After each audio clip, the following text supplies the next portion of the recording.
It remains one of Australia's most enduring mysteries and one of the world's most baffling UFO cases. And for the first time, a group of witnesses have come together to shed light on what really happened here in Westall in 1966. Authorities claimed it was a weather balloon, but 5 decades on, these witnesses aren't so sure. I stood there absolutely transfixed and saw the most amazing thing I've ever seen in my life. And it took a while for me to sort of comprehend what I was actually looking at, because I'd never seen anything like that before. There was 3. The one that was closer was just in the sky, just sitting there. And then it went down, came up, and then banked on its side and took off really, really fast.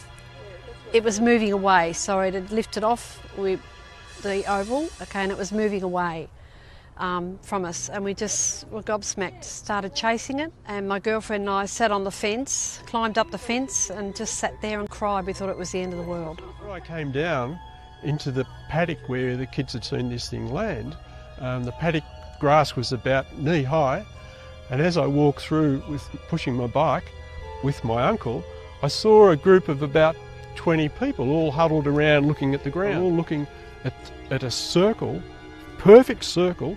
It was probably about 4 or 5 metres in diameter. The edge of the circle was perfectly formed. It wasn't as if you could, cows or any other animals or even the kids had come in and just rolled around. It was too perfect. I mean, I know what I saw, and in fact, I don't expect them to believe me, because when it happened, I didn't believe what I was seeing, because it wasn't possible. What I was seeing wasn't possible.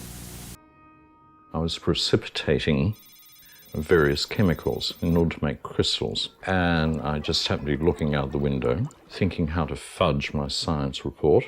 What I saw directly south was something that I'd never seen before. We were out playing sport on the oval. One of the kids yelled out, look up in the sky, it's flying saucers. And I remember we all looked up, and it really was a flying saucer. I mean, from what you imagine, a flying saucer, it was a round silver disc, and it seemed to be very low over the school. And I remember kids screaming and running inside. The student came in, was hysterical, leaned up against a sliding door, screaming, "There's a flying saucer in the oval." And of course everybody started to head towards the door, and the teacher said, "Sit down, it's not recess yet." And a few minutes later the bell went off. Everyone started moving, like a whole lot of zebras being terrified by crocodiles. I went where the herd went.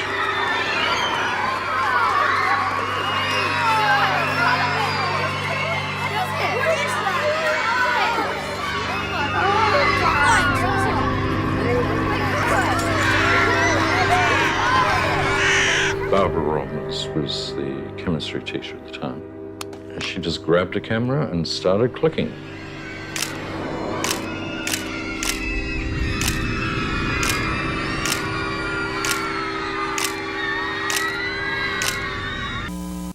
And this is something that has stayed with me for 42 years. Yes. I lit up a cigarette, and so I don't know how much I delayed before I went outside. Everyone just took off out into the oval. In time to see it lifting off from the oval, it was probably, 50 feet or more in the air at that stage. I see Andrew Greenwood, the science teacher, coming towards me, and he said, "Did you see it? Did you see it?" And he pointed up in the air, and I said, "No, see what?" I have a very, very clear picture of him, and I remember almost exactly what he said. And he said it was up in the sky, it moved in incredible speeds, it hovered, it seemed to go away, and there seemed to be light planes. He thought Cessnas he thought they were actually checking it out from the Melbourne airport, and they were circling around it. So I tried to contact some of the teachers, but many have passed away. As far as I know, only the science teacher, Andrew Greenwood, saw the object in the air. Although he's spoken with me privately, he refuses to go on the public record. And recording next a discussion with Mr. Andrew Greenwood in connection with the Westall sighting. So we'll just, if you'll want to sit down here, and I'll sit over here. I need a little bit more light. That's a heck of a chair, but I guess we can sort of grade here. I've read some of the material that Paul and Peter have sent me, so I know a bit about it, but I think it's well to just go over the whole thing. The date of that was, what do you recall? No, I don't recall, I'm afraid. I'm interested for you to tell me. Westall was April 6th of 1966.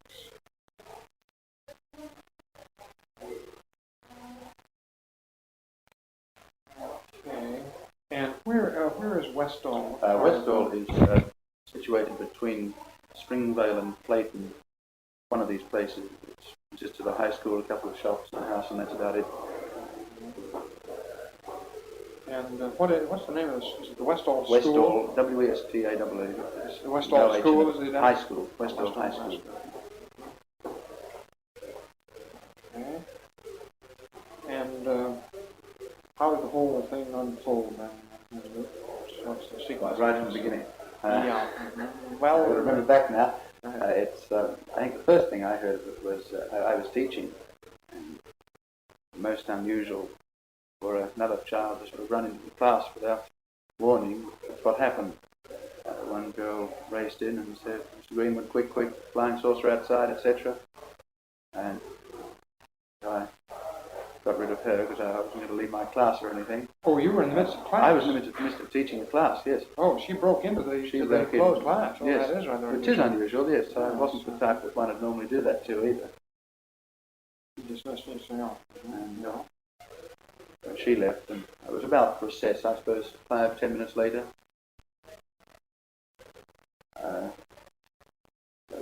Coming recess, I thought, well, I'll wander out and have a look. She was the type that I thought, well, she's a fanciful type of little girl, and I thought, well, I didn't really pay any attention to her, but I'd wander out anyway. Mm-hmm. And I went out, and there must have been more than half the school, about 300 approximately of the boys and girls of the school, on the oval, which is beside the school buildings. Excuse me, half of the school amounts to 300, or are the 300 in the school? So no, about 600 in the school. Approximately 500-600 in the school. So on the oval, right? Mm-hmm. They're on the oval, looking. What direction would it be? I'll really take myself now. Yeah. I suppose it's west, east, south. And the object was still airborne then? Oh yes. We were never sure at any stage that it was anything else but airborne. Although some of the children say that they saw it later, but I'll get to that. I'll get back to the point I was at. Well, I think the first thing I can say is I observed the object that everyone was looking at. It took me a while to see it. It's grey against the coming on to autumn, blue-grey sky. I couldn't see it immediately, as everyone was saying. It's there, you're blind, sort of. I finally picked up what they were looking at. Was it quite small in size? It was, well, when I say, well, the only thing I've got to compare it against is later on there were some small aircraft, Cessna size aircraft. It was approximately 2/3 the length of one of those. How far away were they? That makes the difference.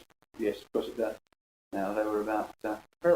When they were there, it was they were sort of circling it. They were. Within, so the absolute size is known. Is approximately 2/3 plus or minus a bit of the half 2/3, more than half. The size of one of these light aircraft. Okay. Now it was just at any stage to me, cigar shape, cylindrical cigar shape, except on occasions it appeared to bulge in the middle. It's changed shape? Yes, changed in this. The best way I can describe this, hold a, I won't say saucer, I'll say plate. Hold a plate on edge and it looks straight across, tip it slightly and you see it bulge in the middle, that type of effect. I can't say that's what was happening, of course, but that's what it appeared appeared to be.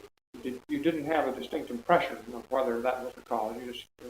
I didn't know whether that was the cause or whether it actually was bulging in the middle, top and bottom. Okay. But that's what it looked like. Right. How far away do you think it was at that time? Now, that's another point I got to think back on. I don't know if I've ever given a distance before. If so, that's probably more accurate than anything I can think of now. All I can say is that there were, from where I was standing, it was about 300 yards to the pylons, so about, or going on for 1,000 yards.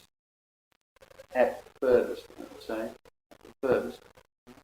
There was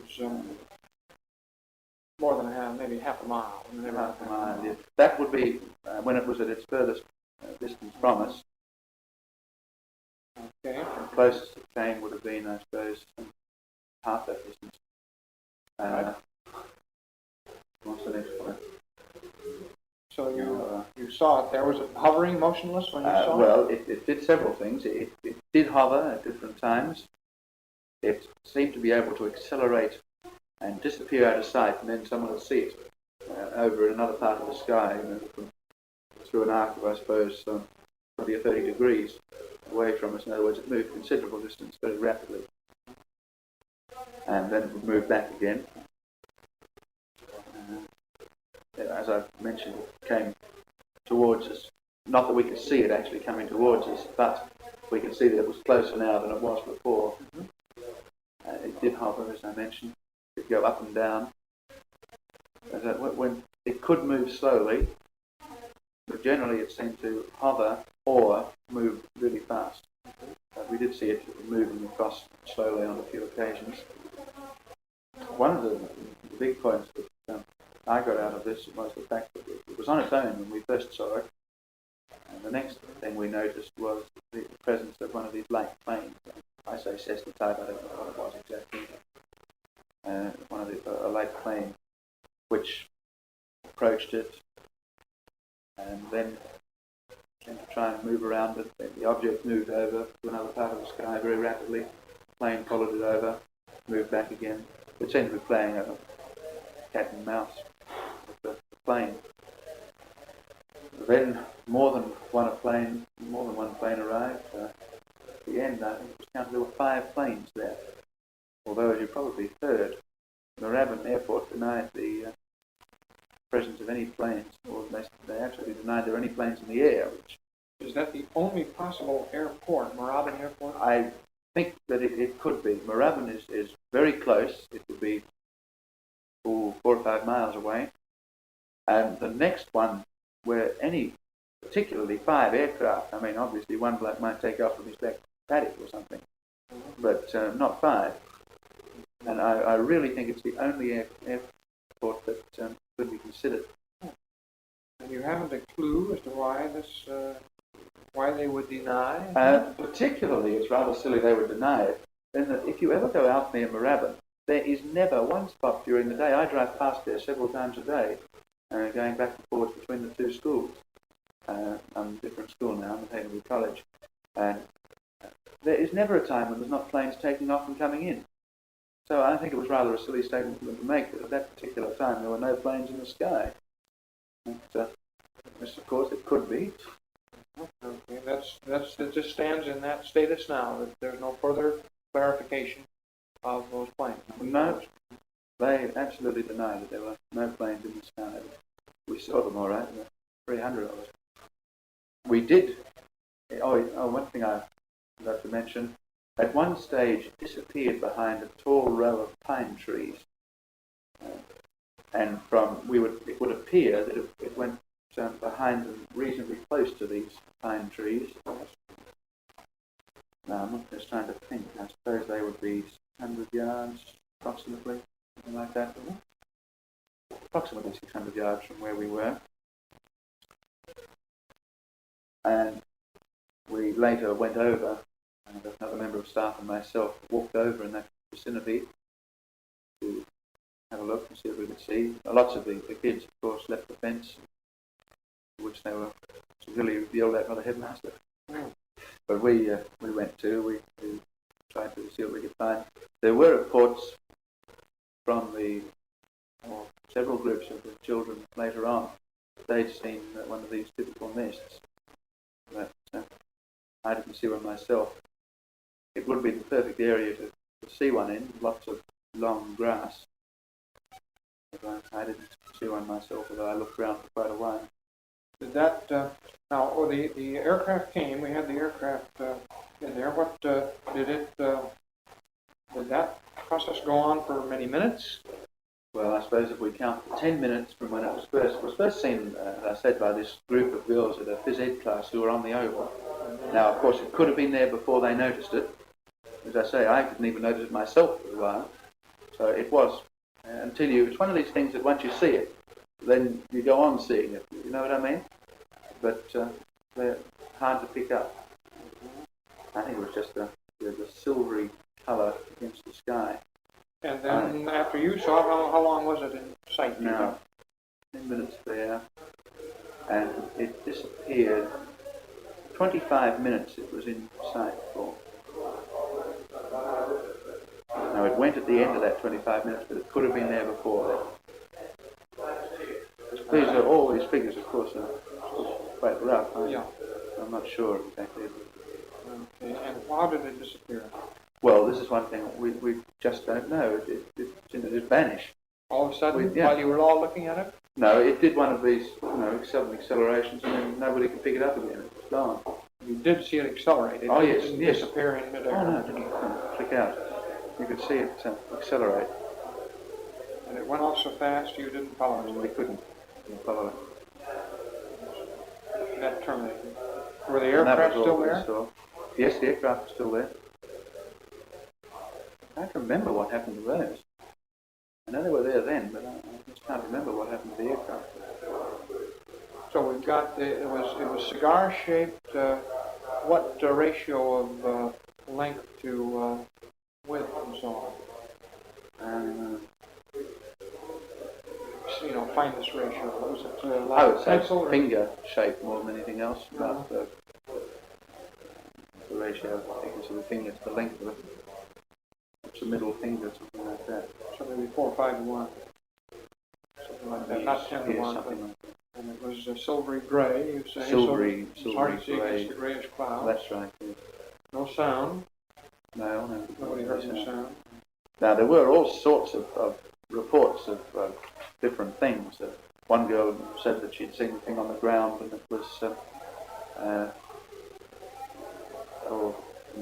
this sort of shape with little windows around it and all the rest of it. But I don't really know how much you can put in her story. There was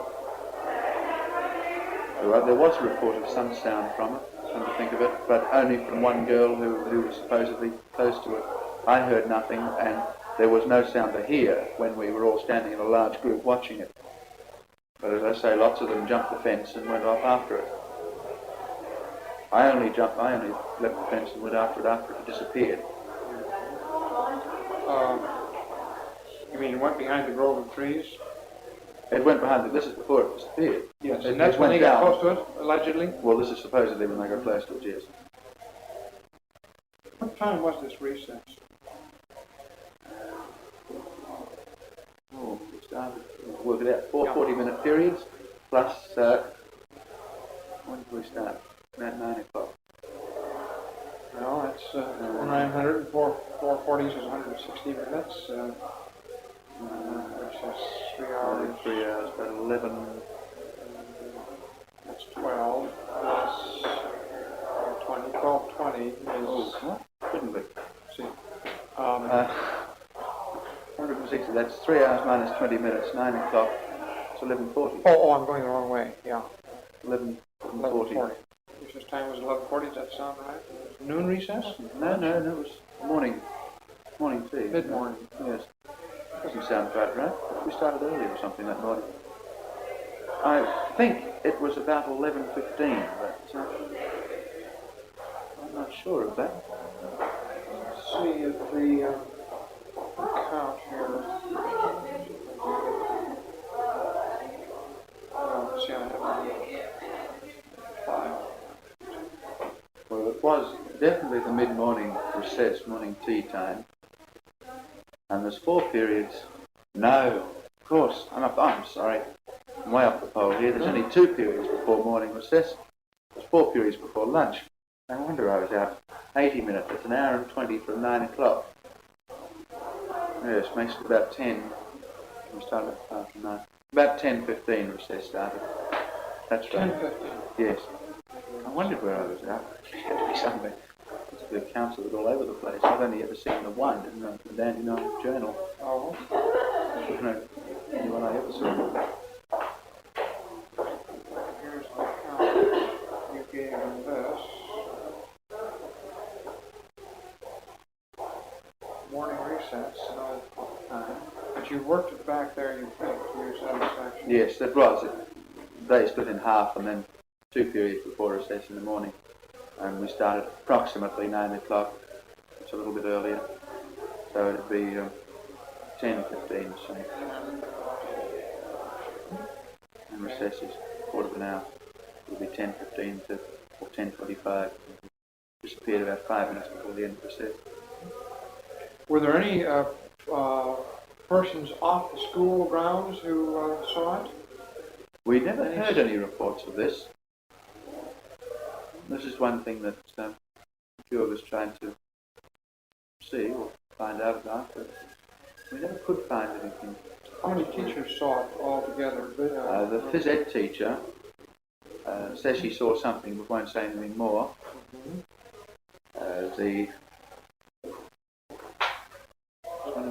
Yes, I think Claude Miller, the senior English master. Claude, C-L-A-U-D-E? Yes, Miller. Miller, senior English master. Was he the one who went across the field? That's right, yes. He saw it in the air? Only the very last, he came out just as it was going. The other one, Jeanette Muir, the phys ed mistress, she was there when it was very first seen, right at the beginning. She's the one who said she has climbed up a bit? Yes. Jeanette, G-E-N-A-T-T-E? Yes, that's right. Muir, M-U-I-R. And this business about the headmaster, is this a woman or a man? Man. What's his name? Frank Sambleby. S-A-M-B-L-E. S-A-M-B-L-E. B-L-E. Sambleby. Sambleby. Sambleby. Yeah. Sambleby. And he's the one who seemed to be quite influenced by some pressures to keep things quiet, or was this his own? Well, I think it was probably whether or not he was influenced by some pressures or not. We know the Air Force came to the school. Whether or not anything was said to him, I don't know, because of his own volition. I know he had a special assembly lunchtime because lots of the children were back late from leaping the fence and going to look for it. And tell them a whole lot of rot the whole thing and be, and some people who believe anything, words to this effect. And was the Air Force in there before that recess? Oh no, they didn't come for about 2 or 3 days. So that couldn't have been blamed on the recess, on the Air Force. Oh no, I'm saying he had a special assembly. Special assembly at lunchtime. Which, no, perhaps I'm going to correct that. He had at the assembly that we have an assembly in the morning and afternoon. The assembly, he had a special little blurb. He spoke about this particular incident. You said it was a lot of nonsense? Yes. I was accused of suffering from the effects of a hangover and a few things, which I wasn't. How do you rationalize that? Is he this? Is it simply because he's this kind of a guy, or? Well, I don't know. He is rather. He is rather. I can believe that he would say this sort of thing. Why? Because it would disturb the tenor of things? Possibly, yes. He's one of these people. This is possibly how you can describe it, is that he's one of these people that runs his school on the book. And if it's not in the book, you don't do it. And there's no UFO sightings in the book, how to handle them. So therefore you ignore them. This would be his type of thinking, I believe. It was his first year as a head last year, and everything was being done just so. And We noticed this on several occasions, that he wasn't prepared to accept anything that didn't quite follow regulations. I think from his manner and in other things, you can explain his attitude in this case. He's that type of person. Yeah. Well, then the Air Force came, and did he reiterate these? Not to the school. Not to the school. He just told me that an Air Force officer had been out to the school, and I was teaching at the time, and he told me that he wasn't going to interrupt my class so that I could speak to them, and promptly told them to get lost, I gather. I gather that they can't have had much time with him, because I know I was very friendly with the senior master of the school, of the second in command, and he said they were only in his office for very few minutes, and Sambleby had sort of come out fuming and muttering, what rot, and all the rest of it. I gather he sort of told them that there was a lot of rot and forget it. And this is all pure conjecture on my part. It's nice to have somebody telling the RAAF that it's a lot of nonsense and sending them packing. That's a new variant of the thing, isn't it? They deserve it. Victims of their own propaganda here. Yes. Get along. Okay, well, is that the main outlines then of the... I think so. I don't think there's anything else. You're presently teaching where? At Haileybury College. The Haileybury College. Hailey B-Y B-U-R-Y. Haileybury College. B-U-R-Y. What do you teach? Science. And what is your... What town do you now live?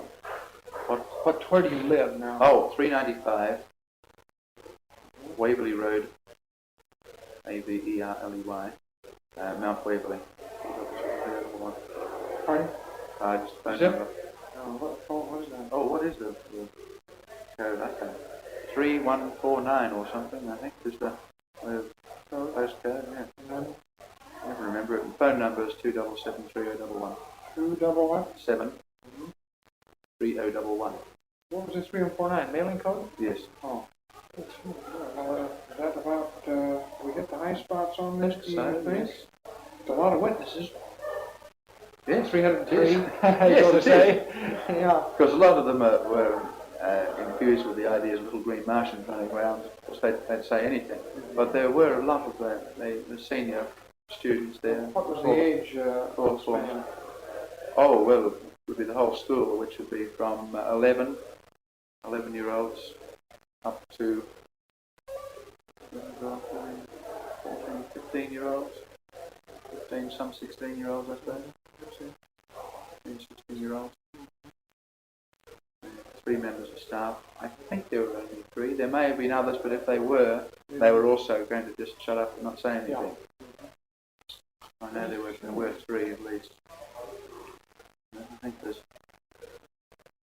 does seem to cover all the ones that I can think of. Because the one, of course, that amused me the most was amused isn't the word, but intrigued me most was the Moorabbin Airport plane.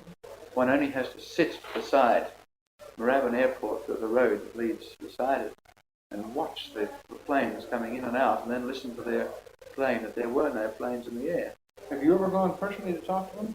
No, I haven't. Who was it that ran? I think Claude Miller. So they were also contacted by, the Dandenong Journal took this up. Have you seen the yes, reports? Yeah. Well, the young person who took me after that story, he was very interested and went out and saw them and saw all sorts, interviewed dozens of people from the street who lived there in that area. And found nobody who saw it? Found nobody who saw it.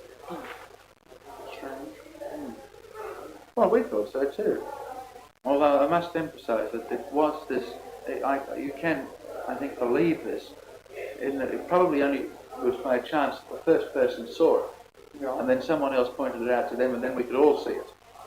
But if it wasn't pointed out to you, it was hard to see. It was purely the effect of the sky. It was no figment of our imagination or anything. Yeah. We could see it, no doubt about it. And it looked real. It was no. It was hard to explain what I mean by this, but it didn't look as though it was a reflection or anything like this. It looked real.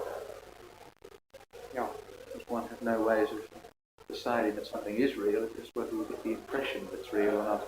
Well, very good. I appreciate your talk with you.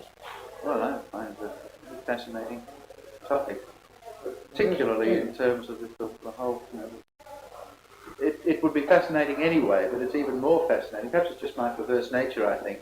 But if people try and hide things, I want to find out more about them. So it's this is sort of, it must be just my perverse nature. That isn't. I must confess that doesn't particularly do anything but annoy me in this case. Mm. Maybe I've gone beyond the limits of when I can be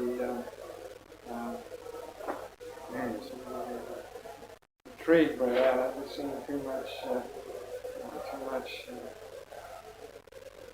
This is just the way I always feel. You know, if someone wants to hide it, curiosity kill the cat or something like that, but still, it's just a tremendously fascinating. Yeah, it's not really clear whether they're hiding anything or just so confused that they don't dare make any statements about it altogether. There's a lot of evidence that it's just... But nobody knows, so they'll shut up anyway in case. Yeah, play it safe. Yeah. Let's not get ourselves in if we don't know what we're doing. Yeah, just keep quiet until you have something to talk about. Doesn't do anybody anywhere, still. Yeah. Okay, Andrew, thanks Right. a lot for talk with you. I can tell you what it was. Well, they're real. That's the end of the taped interview with Andrew Greenwood, Melbourne, Wednesday, June 28th,